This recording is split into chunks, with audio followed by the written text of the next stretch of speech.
Hi ಎಲ್ಲರಿಗೂ, ನಾನು ನಿಮ್ಮ ಮೌಲ್ಯ ಮಂಜುನಾಥ್. ಹೆಂಗೆ ಗೊತ್ತಾ, ಸಂಡೇ ಸ್ಪೆಷಲ್ ತಂದೂರಿ ಚಿಕನ್ ಮಾಡೋಣ ಅಂತ ಮಾಡ್ತಾ ಇದ್ದೀವಿ.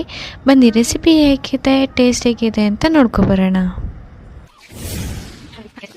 ನಾವು ಮೊದಲು ಈ ರೀತಿಯಾಗಿ ಕಟ್ ಮಾಡ್ಕೋತಾ ಇದ್ದೀವಿ, ಯಾಕಂದರೆ ಮಸಾಲೆ ಎಲ್ಲ ಅದರೊಳಗಡೆಗೆ ಹಿಡೀಲಿ ಅಂತೇಳಿ ಕಟ್ ಮಾಡ್ಕೋತಿರೋದು. ಚಿಕನ್ 2 kg ಇದೆ, ಅದಕ್ಕೆ 200 ಗ್ರಾಮ್ ಕಬಾಬ್ ಪೌಡರ್ ಹಾಕೋತಿದ್ದೀನಿ. ನೆಕ್ಸ್ಟ್ ಕಾರ್ನ್ಫ್ಲೋರ್ 3 ಸ್ಪೂನ್ ಹಾಕ್ಕೊಂಡಿದ್ದೀನಿ.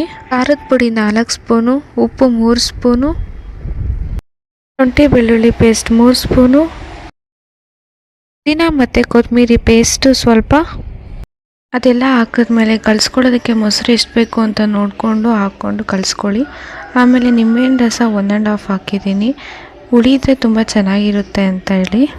ಈಗ ಮಸಾಲೆ ಎಲ್ಲ ಫುಲ್ ರೆಡಿಯಾಗಿದೆ. ಈಗ ಚಿಕನ್ ಹಾಕೋತಿದ್ದೀವಿ. ಚಿಕನ್ ಫುಲ್ಲು ನೀಟಾಗಿ ಕಲಿಸ್ಕೊಳ್ಳಿ. ಆಗಲೇ ಕಟ್ ಮಾಡಿದ್ರಿ ಅಲ್ವಾ, ಅದರೊಳಗಡೆ ಎಲ್ಲ ಹೋಗಬೇಕು, ಆ ರೀತಿಯಾಗಿ ಕಲಿಸ್ಕೊಳ್ಳಿ.